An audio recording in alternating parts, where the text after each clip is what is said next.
Again, ayan, this is SNB again.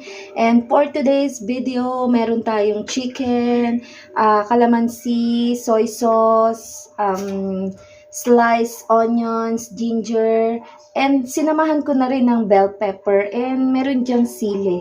Ayan, so gagamitin na naman natin, of course, yung Papa John's crunchy garlic. Ayan. At syempre, don't forget, meron din tayong oil, salt and pepper to taste. Ayan, para sa ating ingredients for today. So, ayan na. Ready na natin yung ating frying pan. Ayan. Ayan na guys. So, lagyan na natin ng oil. Ayan, lalagyan na natin ng oil para masutay na natin ang mga dapat masutay.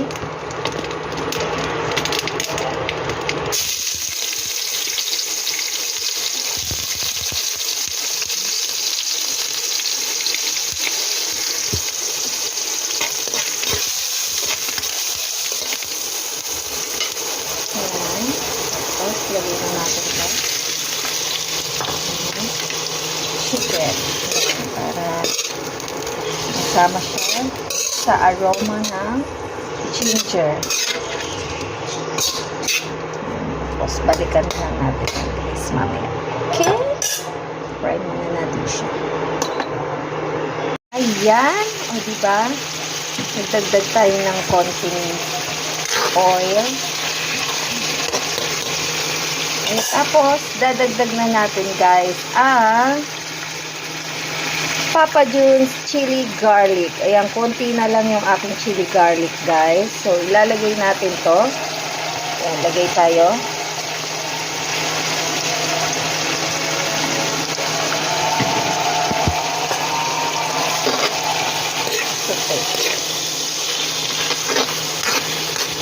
Siyempre mamaya guys, maglalagay tayo ng water.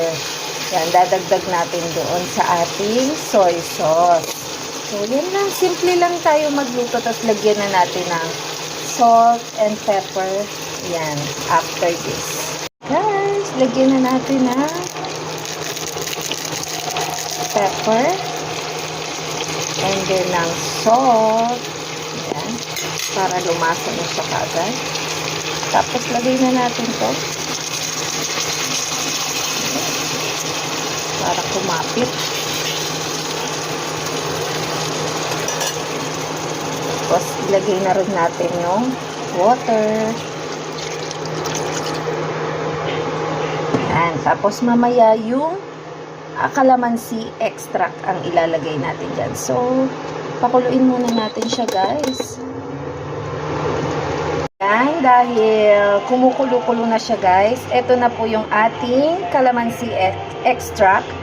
Ayan, let's put it. Wow. Diba? So easy.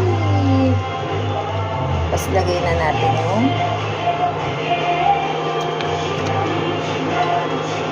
lagay na natin. At magtitira lang tayo ng para po sa ating decoration mamaya. Ayan. Kaya lang natin maluto, guys. Mamaya na lang yung bell pepper natin, guys. Okay. Happy eating! Tapos, dagdagan na lang natin ito ng chicken cubes. Ayan. Optional po yan, guys, ha. Optional po yan. Kung ayaw nung maglagay, okay lang po. Ayan. Tapos, ayan na po. Nandito na tayo sa final touch. Ayan, nilagyan ko ng something red para maganda-ganda naman. Ayan na guys. Yung ating final touch.